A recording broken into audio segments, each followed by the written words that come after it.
This is how to play Feel Flows, written by Carl Wilson of the Beach Boys, on piano in accompaniment style. Before we begin, let's take a look at the structure of the song and some of the rhythmic patterns that we're going to encounter.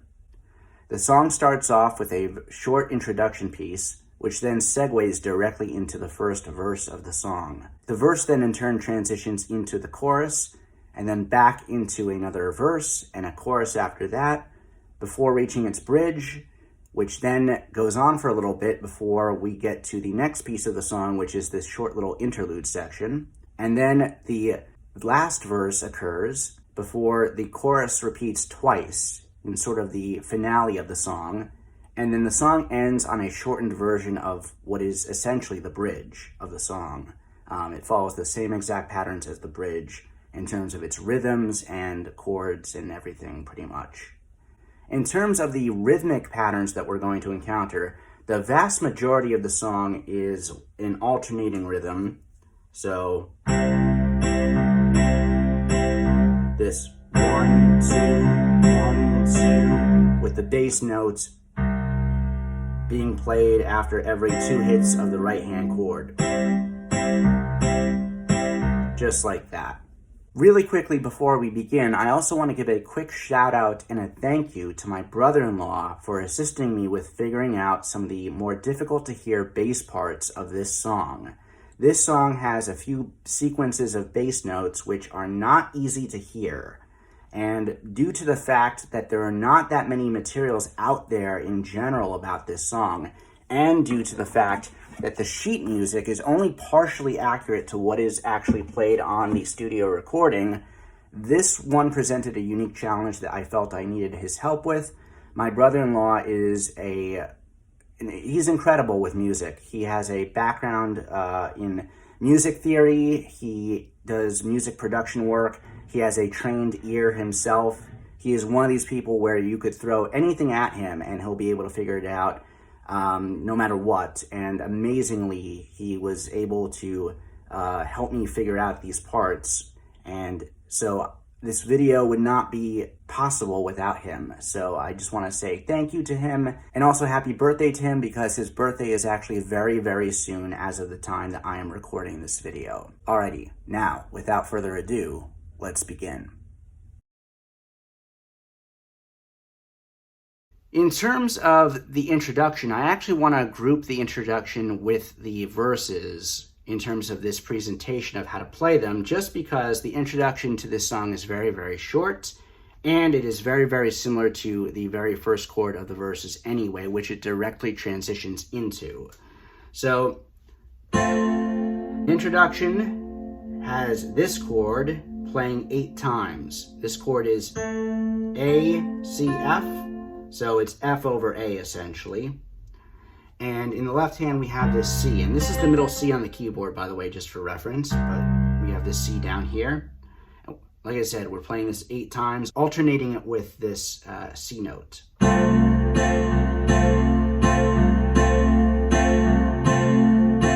Just like that. And then that's going to go directly into the first chord of the verses. First chord of the verses is G, C, E. And we're still going to alternate this chord with the same C note in the bass. However, your instinct might be here at this point to keep the rhythm going from the introduction. You actually don't want to do that. You want to essentially start that rhythm over. So what I mean by that is this. Here's the introduction. And that's the first chord of the verses. So notice I played this just like I would have played it the first time had there been no introduction piece. So that's just something to be aware of, is that, you know, you want to start that rhythm over again. First chord of the verses is G, C, E, and then we're going to play this twice, alternating with the C note, as I said before. Second chord, this chord is B, D, G, and we're going to alternate with this E note in the bass, and we're going to play this twice. So once again from the top so far, we have, for the verses, final chord of this subsequence of the verses is A, C, F, G. A, C, F, G in the right hand, and we have this F note in the bass. And we're going to play this chord 4 times. Okay. Now, the thing about the verses is, how I like to think of them anyway, I should say, is that a subsequence of each verse, which is a chord progression that starts somewhere and I guess stops somewhere before starting and stopping again, is the end point is always going to be some variation of an F chord. So it's going to be this, or this, or this, or something like that. It always stops, it always ends on a F chord. And that F chord always plays 4 times no matter what. So it's always in a pattern of 2, 2, 4. 2, 2, 4. And then that signals the start of a new subsequence, as I like to call it. Which this is the next subsequence. So let me just play this from the top and I'll explain what that subsequence is in more detail.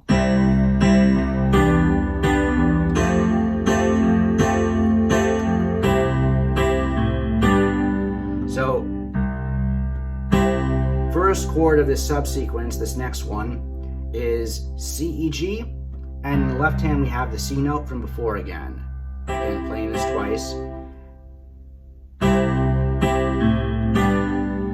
As you are transitioning into the next chord, basically you're switching chords here, you're going to play this A note in the left hand and then land on this G when you get to the second chord. The second chord, by the way, is B, D, G. So once again from the top of the verses all together we have so far. And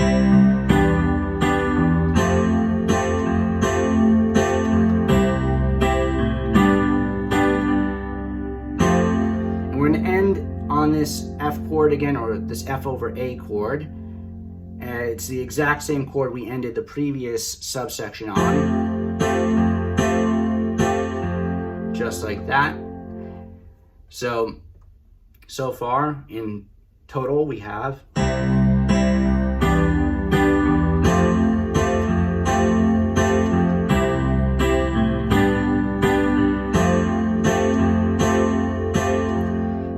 repeat what we just played again. It starts over and goes for a second time.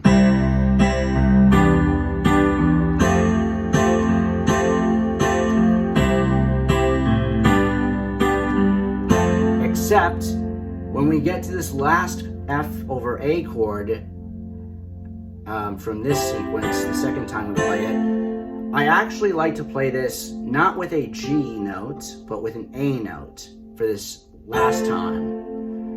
And the reason why is because this particular chord, when we get to this portion, when we're playing this song, this is where the verses kind of kick up a notch in intensity, and you listen to the official recording of this song and you feel that energy kind of kick up a notch once it gets to this next section, once we get to the end of what I like to call the first half of the verses. So this chord designates, in my opinion, the end of the first half of the verses and the start of the beginning of the second half. And when we get to that second half, what we're playing is more so up here on the keyboard. So we're playing kind of higher up. And by moving this note from a G to an A, it just makes that transition a little bit smoother sounding, in my opinion. Now, you don't have to do it like this. If you'd rather just stick to what the studio recording track is doing, by all means, just play it like this. It's totally fine. This is just a stylistic choice that I make, and it's actually a stylistic choice that I borrowed. I kind of took the advice from doing from the sheet music here. So the sheet music is not accurate, really, not entirely accurate to what the studio recording is doing. And so it was a helpful tool, but it was not it's not the only tool. It's not what I'm playing here is not what you're going to be seeing in the sheet music. What I'm playing here is actually a lot closer to what the studio track is doing. And anytime I deviate from the studio track and what it's doing, I'm going to point this out and tell you about it, just like I am now. And if I don't do that, that means that this is what I'm playing is exactly what the studio track is playing when you listen to the song itself. So that's the first half of the verses. Now the second half, some things are about to change a little bit. As I mentioned before, we're about to shift up a little bit to this portion of the keyboard. So whereas we were playing a lot down here, now we're going to be more up here. And with that also comes some interesting things that are going to go on with the bass notes. So I'm actually going to not repeat the first half. I'm instead going to just start from the top of the second half, and each time I have to, or I want to kind of re-show something or explain something or progress something, I'm only going to start playing from this top half, or sorry, the second half of the verses and this top chord here. So this will be like the new starting point. So that's the first chord of the second half of the verses is E, G, C. And in the left hand, we're going to alternate with this E note. But same pattern numerically is, you know, we're going to keep playing pretty much throughout. This 2, 2, 4. 2, oops. 2, 4. So that's the right hand stuff. It's twice, E, G, C. Then transitions from that into G, B, D twice, and then that transitions into the final F chord, F, A, C, which goes 4 times. So that's the right hand stuff so far for the top chord progression sequence of the second half of the verses.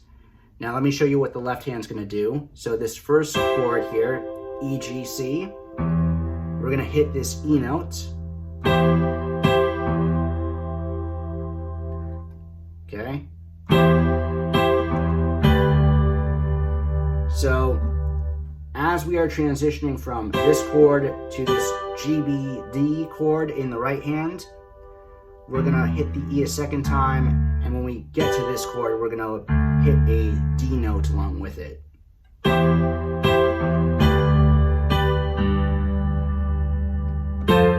Okay.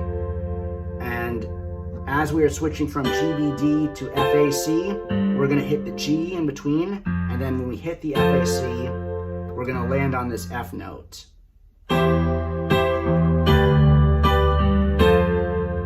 Okay? But here's where the bass notes are going to become a little bit syncopated for a little bit, for the remainder of this chord pretty much being played. When we play this chord, there's going to be this little bass riff that is rhythmically very different from anything that we've played before so far. So let me start from the top of the second half of the verses, and I'll show you what I mean.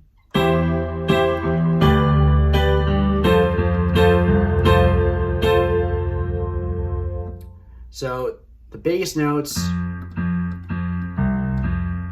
it's F, F, F, C, F. 3 times F, 1 time C, and then back to F as you're playing this F chord in the right hand. So in total, this section will sound like this, or this subsection so far will sound like this. Well, you know what I mean.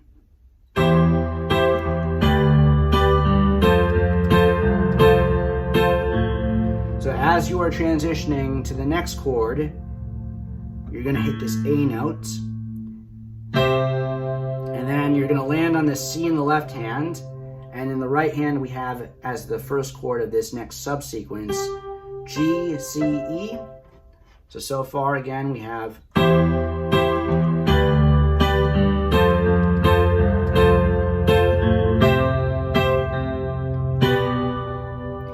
okay. Once again, as we are transitioning chords, we're going to hit that another bass note, and in this case it's the same C as before, so it's okay. Next chord in the right hand is G, B, D, and we're going to land on this B when we strike it. So again, so far I'll start from okay? So once again, as we're transitioning chords, we're going to hit a B for the second time, this B for the second time, and then we're going to hit this A as we land on the final chord of this subsequence, which again is just another instance of playing FAC, this F chord. But there's a little bit of a rhythmic oddity here that might throw some people off at first, which is your instinct may be to play this pretty much straight when you hit like that. You don't want to do that. So what's happening here is, after you hit that A, you're going to hit G and then F. But you don't want to play it like this. No. So this is the Whether Wind Withers Memory part, lyrically in the song. And this portion of this subsequence roughly lines up with the word memory. So you may think it's memory. It really actually isn't, in terms of, at least not in terms of it being a guide for the vocal melody. It's actually acting more like an echo or a shadow to what you're singing. So actually the way you're going to play this, you need to play this if you're going for accuracy, is so first time you hit the chord, it syncs up with this A, and then the second time that you hit this chord is when you hit the G. And then when you hit that G, you immediately hit the F note after that. So it kind of trails off in the end. It's kind of interesting and odd in a way, because you would expect it to mimic or I should say guide the vocal melody and kind of do what the vocal melody is doing.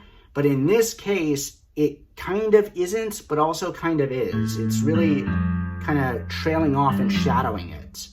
You'll have to sing this to really know what I mean, but yeah, it's not a one-to-one guide. Just know that when you're playing this, it's just kind of a shadow or echo to it.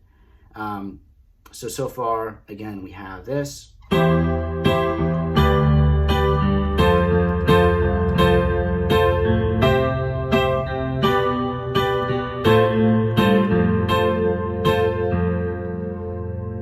So again, when we hit this for the fourth time, 3, 4, we hit the F note, because that's going to be when we're going to transition into the final subsection of the verses. So once again, from the top so far, for the second half of the verses, we have.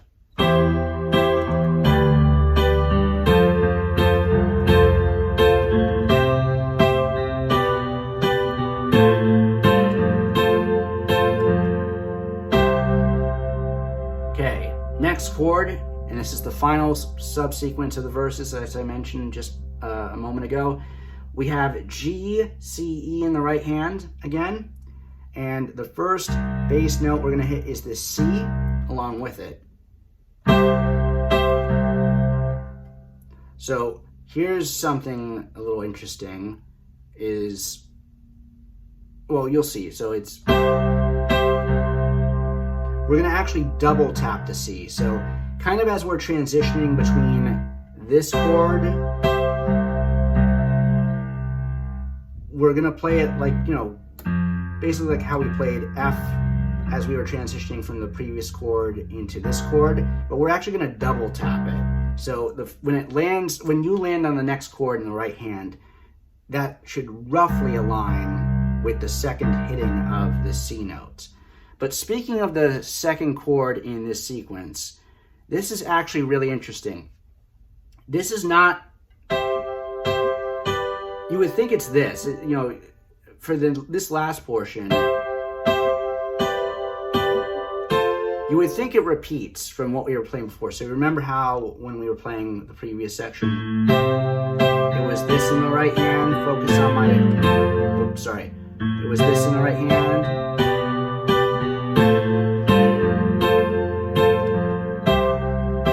One might think it just repeats those same chords from before again, but it actually doesn't. If you listen to the studio recording of the song, if you have the Feel Flows box set, or you have Spotify or some kind of streaming service, or on YouTube, even if you look it up, and you listen to this middle chord in this final subsequence, it's not the same chord as what we were playing before, this is what we were playing before. It's not a normal G chord here. It isn't. And it's kind of odd sounding. And actually, I want to give the sheet music credit here. The sheet music, I actually think, got this right. This chord, the second chord for this final subsequence of the song, is actually this chord. It's G, A, C, D. Very, very odd. And the reason I think that the sheet music got it right is it just sounds correct to my ears when I listen to the studio track, and when I have constantly tried to compare it to other possible chords that it could be, it just winds up making the most sense and also fitting with what I know that particular chord sounds like when I'm listening to the track. The other thing that it will do, and this is kind of the final like seal for me in terms of like, okay, is it this or is it not this, is when you're singing this last part, which is lyrically, it's whether whiteness whisks soft shadows away. If you try to sing this part as you're playing just the right hand melody, and you try to compare how this sounds compared to, you know, the alternative, which is just a regular G chord, what you'll notice is it's easier to sing. It's not that it's easier to sing, I shouldn't say that. It gives the vocal melody a little bit more breathing room, I will say. And that's just more in line with what I'm used to hearing when I listen to the studio recording of the song itself on Surf's Up Proper with Carl's vocal. Is it just gives it a little bit more breathing room, because it's what I like to call a blunted chord. So when you have a chord that has notes that are kind of evenly or even not evenly, but further spaced apart notes, you know, they sound sharper versus if you have a chord that has a bunch of notes that are jumbled together like this, the sound winds up being less sharp and more what I like to call a blunted or a rounded chord. And yeah, I mean, no matter what it is, you know, I also know that it lives somewhere in here tonally, like the tonal center of the chord in question is somewhere in here. And so that limits the what it could potentially be in many senses. And I just think it got it right after experimenting a bunch with this and seeing what other chords it might be. I think actually the sheet music got it right. So props to the sheet music for getting this right. It didn't get a lot of other stuff right in certain cases, but it got this right. Now, you don't have to play it like this, okay? In fact, if you're just playing this on like guitar and you want to like take these chords and play it on like guitar or something else, I highly recommend that you just play this as a regular G chord, because it doesn't really matter too much, to be quite honest, unless you're really going for accuracy, but it doesn't really make a huge difference either way. What do you call this chord, by the way? That's a question that I had, and I'm sure some of you out there watching this might be thinking, yeah, what is this chord's name? And there's no firm answer for it as far as I can determine. So the sheet music itself calls this a C6 chord. It is not a C6 chord, okay? Let's get that right off the bat. It is not a C6 chord, no. It could be a C6-9 over G chord, or specifically a modified version of it, or you could call it a modified A minor 11th over G chord, or you could call it a modified G9 sustain 4th chord, G9 sus 4. But notice I keep saying modified, and that's because each of these possibilities of what you could call this chord suffer from a issue, which is there's an extra note that would have to be omitted for you to reasonably call this chord either of those options or any of those options. So it's not quite any of those chords either. Like, you have to omit a note somewhere in here. And the note that you omit is not one that you play in the bass, I should mention also. I don't know quite what to call this chord. I don't know if anybody truly does. Maybe they do. If you know what to call this chord, feel free to drop a comment in the comment section and let me know. But honestly, I think it's kind of moot point, because you might as well just play this as a regular G if you're going to play it on a non-piano based instrument and want to know the names of the chords for that purpose. But then it just basically ends on this F chord as before, which we play 4 times. So that's the right hand chord progression for the final section of the verses. So let me show you the left hand stuff now.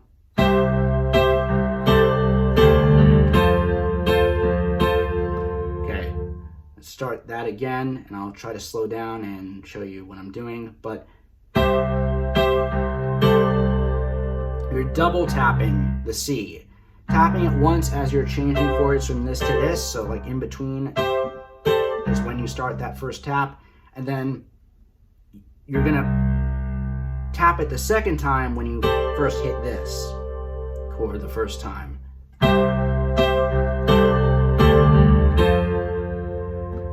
Okay, and then the bass notes are D, G, F, and you're gonna time it so that you're hitting that F when you hit the F chord in the right hand.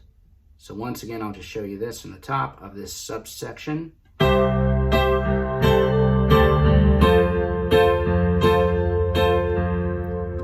That is the final section of the verses, and then it transitions into the chorus. Before I talk about the chorus, however, it is important to note that there are differences between each of the verses each time that you play them. The second time that you play the verses, there's going to be this short little bass riff when you hit this F chord at the end of these sequences, or for the second time. So you'll hear what it sounds like for verse number 2, essentially, which is the same as it sounds like for verse number 1. It's just that this little bass riff that you're going to hear me and see me play is not played the first time around when you get to those instances. It's a regular F note that you're alternating this chord with. Okay, so from the top, this is how it will sound. So it's not here.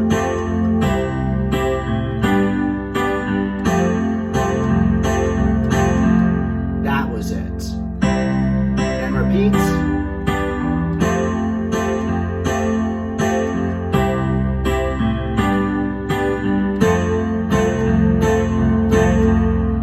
Okay, so this F and C notes, a little riff here.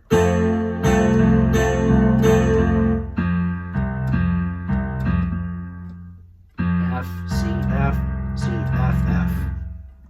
Okay, and it's always at the end of this, or pretty much. So it's for these progressions, not this progression. Okay, so that's the difference, the only difference really between the first time that you play the verse and the second time that you play the verse. The third time that you play the verse, which is the final time in the song, you're gonna keep that bass riff, so it doesn't go away, but you're also gonna add a final thing to the verse, and that is the final verse, the third time that you play the verse in the song, the final time, the last section, the last subsection that I played before, this one,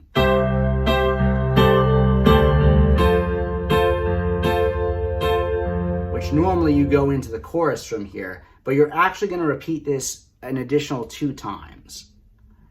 However, what's interesting is that this chord here that you played, or that we play like at the end of the verses, when you get to the third verse, the third time that you play the verse, and you're going to play, this second and third time, the second and third time that you play this sequence, that middle chord just reverts back to an ordinary G chord. So like that's another reason why I say it doesn't really matter too much if you just want to play this as a regular G chord, because it turns back into a G chord on the extended third verse anyway. So let me just show you what this final third verse will sound like in totality.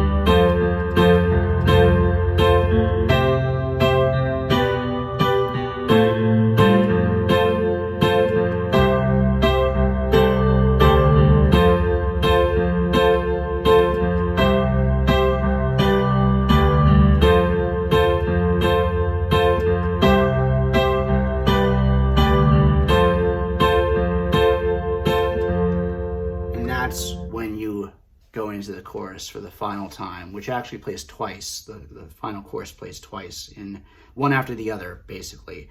And so that is it. That's the verses in their totality.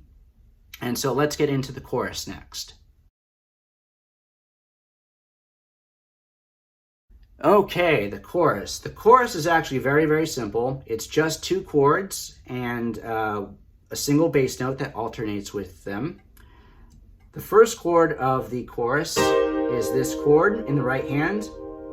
We have D sharp, G, A sharp, and then C. And we're going to alternate that with this D sharp in the left hand. And this chord in the right hand plays 8 times.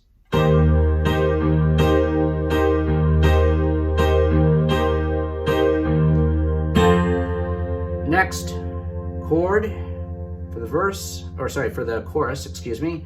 Next chord for the chorus is C, F, A, C. So it's really just a normal F chord, but I actually really like to add this bottom C note for emphasis. It just sounds better to my ears. And then the bass note for this one is F. And again, 8 times.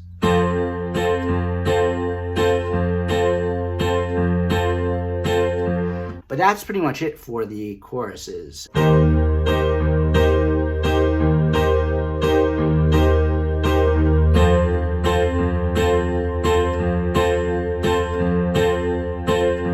That's it. And so next I'm going to talk about the bridge section.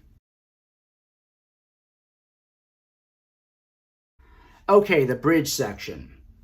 So I basically just decided to stick with what the piano is doing in the bridge and leave it at that. Unfortunately, what the piano is doing in the bridge section is by far the most boring part of the song. It's really, really monotonous. It's not terribly complex at all, and it goes on for a very, very long time.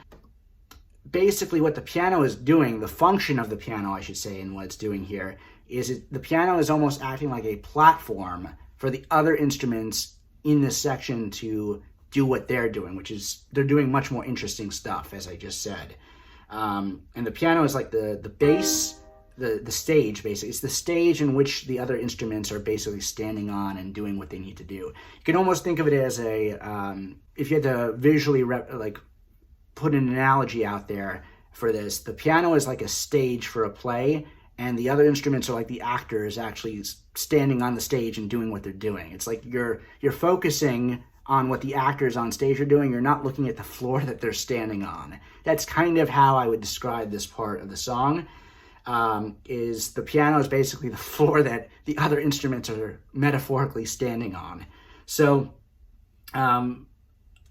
that's why I decided, and it's interesting because Carl, when he plays this part on the studio recording, there's differences between the studio recording and what I've seen him do in other live performances of Feel Flows in certain respects when it comes to what I'm about to say. But at least in the studio recording, when Carl's playing this part on piano, he is actually improvising a little bit in very small ways, but he is improvising, and I suspect he's improvising just to make this part, even though he wrote it, a little less monotonous to play. And so let me explain what I mean by that and what the piano is doing here. Your right hand is basically only playing 3 chords here. First chord is C, D sharp, G.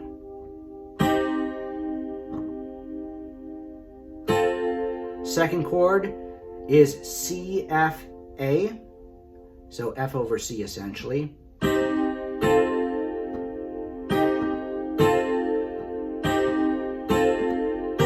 And the only other chord here is this chord. It's C, G, A sharp. And so this is the pattern.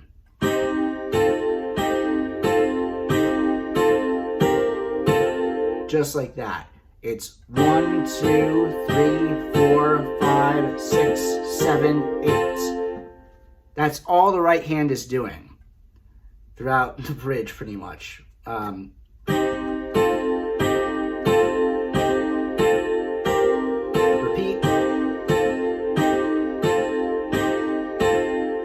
Repeat.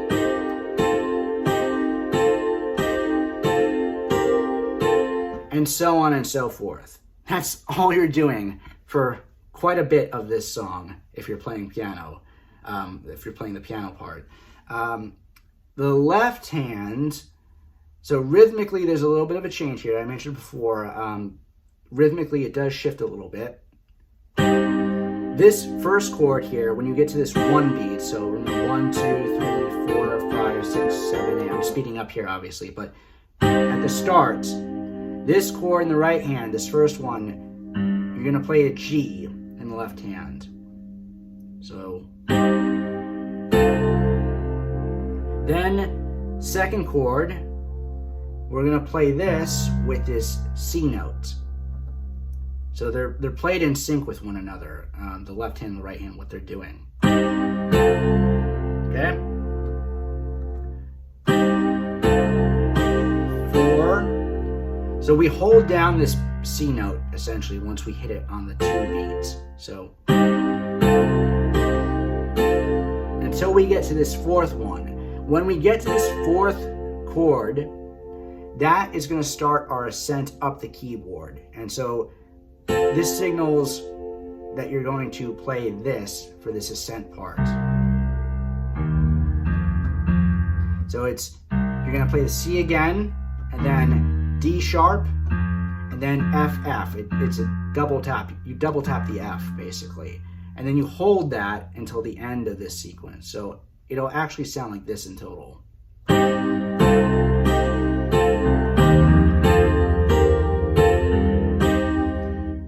Well, I messed up there at the end. Hold on.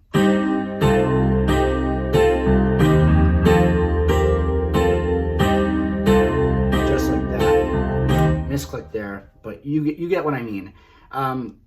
So literally, that's all that this is. This bass, this piano part for the bridge.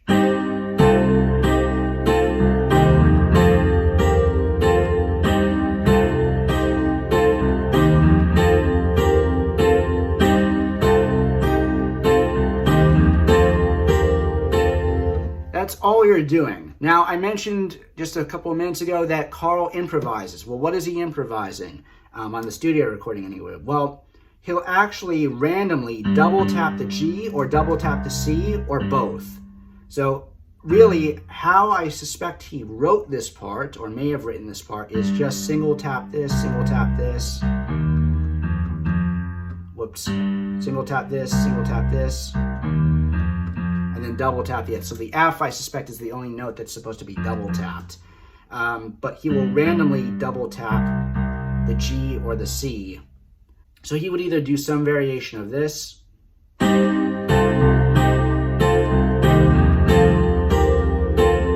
this,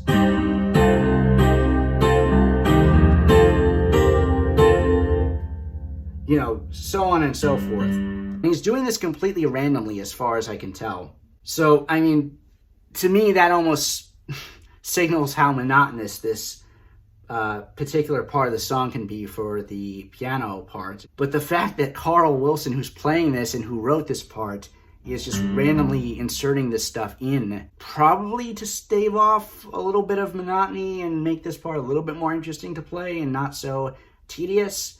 But to me, that's just, it drives home the point that like it's just, it's also a little bit more amusing to me to think about. So on the studio version, it's actually 13 times that you play this.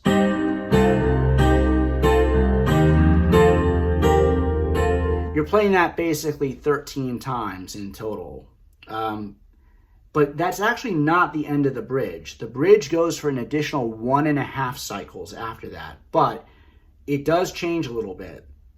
So once you get to the 13th cycle and you start the 14th cycle, the right hand actually is not going to hit this top note for the 7th, or top chord, excuse me, for the 7th time that you are doing this progression. It's not going to be this. Instead, you're just going to be hitting these chords over and over again. And the bass note actually is just an F note. So there's no more G or any of this stuff. It's just F, and it's just single tap, and you're actually rhythmically going to alter back to this alternating pattern. So once you get to the start of the 14th time, the end of the 13th time, start of the 14th, it goes...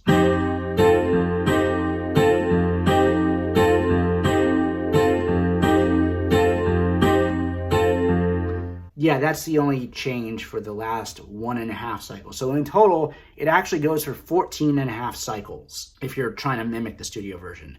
So that's the bridge section. And next I'll talk about the interlude. Okay, the interlude.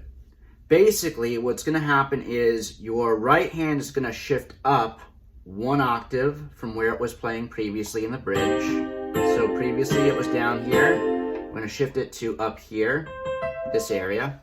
And your left hand, which was previously down in this area, is going to shift up to where your right hand was previously. So I'm going to start by showing the right hand chords first, and then I'll introduce the left hand bass notes. First chord in the right hand is A, E, G, and we're going to play this chord twice. Next, this chord, same top and bottom note, A for the bottom note, G for the top note. It's only the middle note that changes in this chord from what it was previously, and that middle note changes to a D. And as I just said previously, and played previously, we're playing this 2 times. And then the last chord is this chord. So the middle note shifts up to an F. And we're going to play this one 4 times.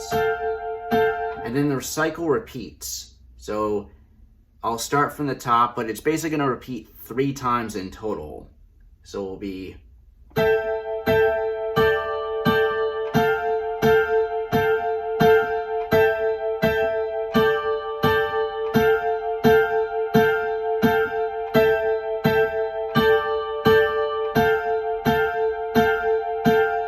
just like that. Now the bass notes are the following. It's really only C, B, and A that we're going to be playing. So for this first chord, this A, E, G chord, it's a C in the left hand. So as we are shifting to the next chord in our right hand, from this to this, we're going to hit that C again, and then, oops, when we hit this chord, that's when we're going to hit this B in the bass, and we're going to play this little B, A, B, and then let me just show you what that sounds like in total. And then last chord in the right hand is this top chord, this F, or sorry, excuse me, this A, F, G chord, and that's going to coincide with the same C from before. And we're going to play this 4 times, as I mentioned previously. So a cycle, the first cycle will sound like this.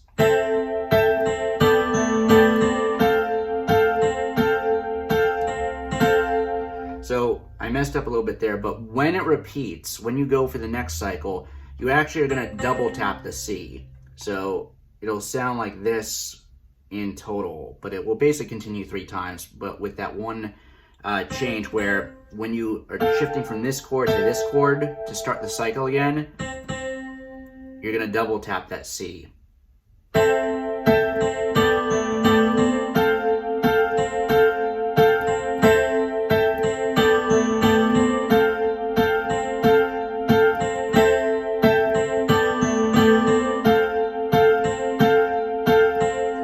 Now, maybe it's just me, but when I play that chord sequence and listen to that chord sequence, I do not love how that sounds. It sounds kind of jarring to me. And to be fair, I take no issue with this section of the song when I'm listening to it, and when I have listened to it in the past. It's just one of these sections that I think is buried a little bit mix-wise. Not that you can't hear it, but it's not where your ears naturally go to. You're more so focusing on that synth that's playing, that descending melody, that do do do do do do do do do do do do do do do that. And honestly, aside from that, I focus on the bass notes the most. I'm not really paying too much attention to what the right hand chords are when I'm listening, just as a listener to that part. But what I decided to do, because I just found that very jarring to hear just on its own, played like this on piano, I made the choice to change some of these chords up in the right hand. So from this first chord, I decided to change this to this. And this second chord, I decided to change to this. And this final chord, I changed to this. And this progression in the right hand is literally what you play for the verses. So we play it normally down here for the verses. So all I've done is I've taken that particular chord progression and I've put it up here, up 1 octave, and basically swapped out what the actual chords are for this progression.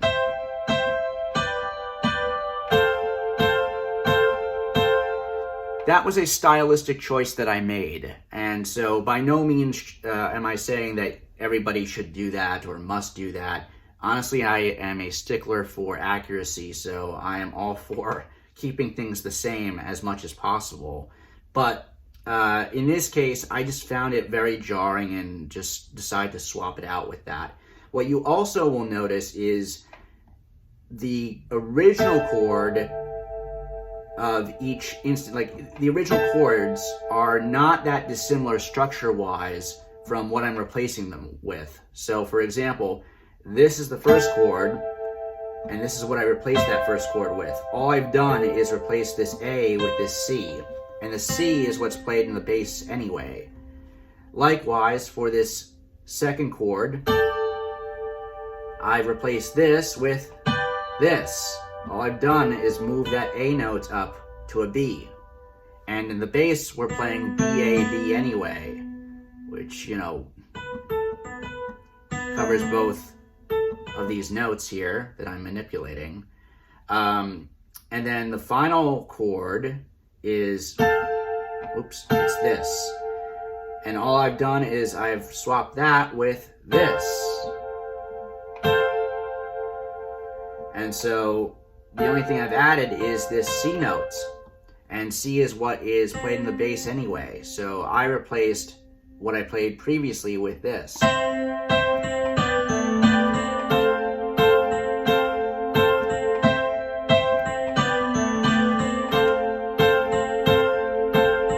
You'll notice the only difference I made with the bass notes is when I get to this top note, I don't double tap. I didn't do that. I could have double tapped it. It would have sounded fine, but I chose to just single tap it for this, but you can easily double tap it if you want. And it sounds just fine.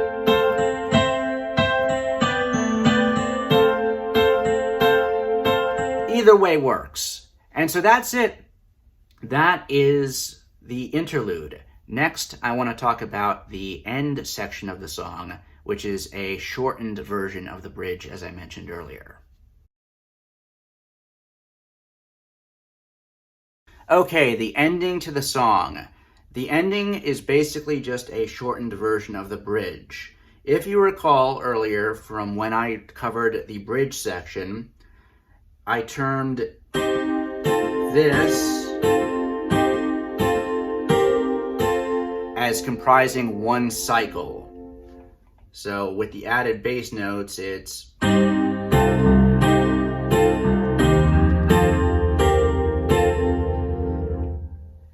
that's one cycle. When you get to the ending of the song, you want to play 4 cycles in total. So it will sound like this.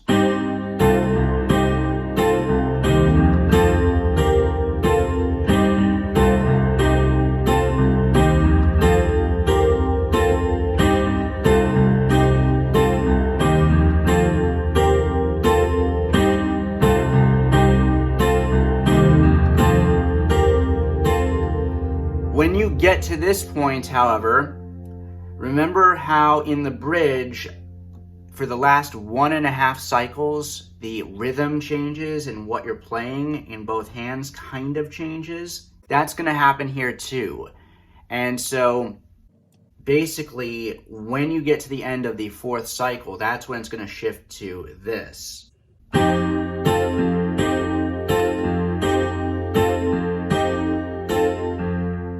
And that's pretty much how the song ends.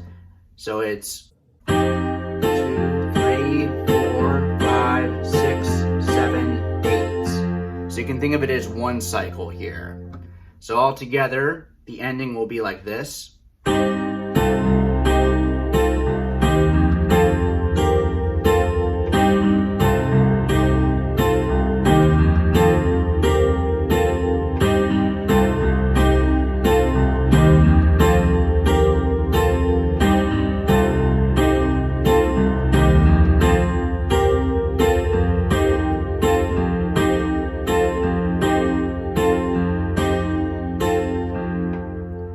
And that's it. That is Feel Flows.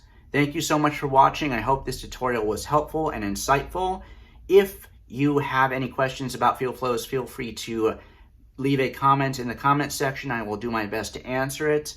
And for those of you who have been clamoring for me to do a tutorial on Heroes and Villains, I have good news for you. Heroes and Villains will be coming next. That will be the next song that I do a cover of and do a tutorial of.